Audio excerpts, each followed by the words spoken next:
ഭീമൻ എന്തുകൊണ്ടാണ് ഇന്ദ്രൻ സൈഡിനെ കൊടുത്തത് എന്തുകൊണ്ടാണ്? കാരണം ഏറ്റവും ശക്തനായിട്ടുള്ള കഥാപാത്രമാണ് ഭീമൻ. ആ ഫിഗർ കൊണ്ടായാലും എല്ലാം കൊണ്ടും. അപ്പൊ അതിലെന്തെങ്കിലും ഒരു പൊളിറ്റിക്സോ ആ രീതിയിൽ എന്തെങ്കിലും ഉണ്ടോ? ഞാൻ ആഗ്രഹിച്ചത് ഭീമൻ റോള് തന്നെയാണ്. അത് കഴിഞ്ഞാൽ പിന്നെ എന്റെ ക്യാരക്ടറിന്റെ പേര് അർജുനൻ എന്നാവുമെന്ന് ഞാൻ പ്രതീക്ഷിച്ചു. കാരണം ധർമ്മപുത്രൻ ധർമ്മൻ മരിച്ചുപോയി, രണ്ടാമത് ഇന്ദ്രൻസ്, മൂന്നാമത് കഥ പറയുമ്പോൾ ഞാൻ വിചാരിച്ചു എന്റെ പേര് അർജുനൻ ആവുന്നു. പക്ഷെ അർജുനൻ എന്നെക്കാളും സുന്ദരനായ ഒരു ചെറുപ്പക്കാരനാണ് കൊടുത്തത് ആ റോള്. നകുലനും സഹദേവനും എനിക്കും പ്രശാന്തനും തന്നു. പേര് മാത്രമേ ഉള്ളൂ.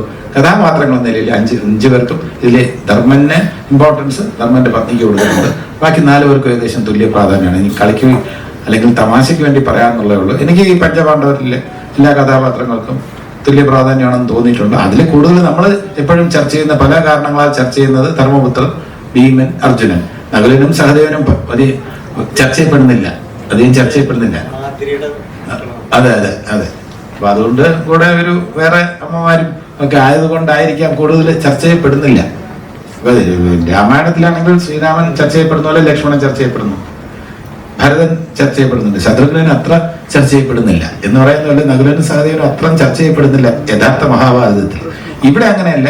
അതിന്റെ പേരിൽ ഞങ്ങൾ ഒഴിവാക്കി നിർത്തിയിട്ടില്ല. ഞങ്ങൾക്ക് തുല്യ പ്രാധാന്യം തന്നിട്ടുണ്ട്.